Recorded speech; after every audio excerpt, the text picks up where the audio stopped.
Hello guys, আজকে ছিল কলেজে নবীনবরণের উৎসব। তাই বান্ধবীরা মিলে সকাল সকাল রেডি হয়ে একদম চলে আসলাম কলেজে। তো দেখতেই পাচ্ছ কলেজে চলে আসলাম। তো কলেজে এসে ফার্স্ট আমি সব চারিদিকটা পুরো ঘুরে নিলাম, কোথায় কি হয়েছে না হয়েছে সব একটু ঘুরে নিলাম। তো তারপরে আমাদের কাছে চলে আসলেন, দেখতেই পাচ্ছ আমাদের স্পেশাল গেস্ট চলে এসছে। তো দেখতেই পাচ্ছ, তো তাকেও বরণ করে সম্বোধন জানানো হলো। আরও একজন স্পেশাল গেস্ট আছে যিনি আমাদের জন্য পারফর্ম করবেন। তো দেখতেই পাচ্ছ তাকে দেখার জন্য সবাই ভিড় করেছে। তো সে কে, চলো তোমাদেরকে সেটাই বলি। তো তিনি হচ্ছেন কুমার গৌরব চক্রবর্তী, যিনি আমাদের জন্য পারফর্ম করবেন। তো চলো তার এন্ট্রিটা কীরকম হয় দেখা যাক। তো এনার উপরে আমি আরও অনেক ভিডিও আমার ইউটিউব চ্যানেলে আপলোড করব।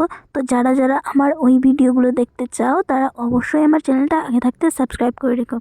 দেখতেই পাচ্ছ আমাদের স্টেজে চলে এসেছে কুমার গৌরব চক্রবর্তী। তো আজকের মতো এইটুকুই, আবার দেখা হবে নেক্সট ভিডিওতে। যারা যারা আমার ভিডিও পছন্দ করো তারা প্লিজ আমার চ্যানেলটা সাবস্ক্রাইব করে রেখো।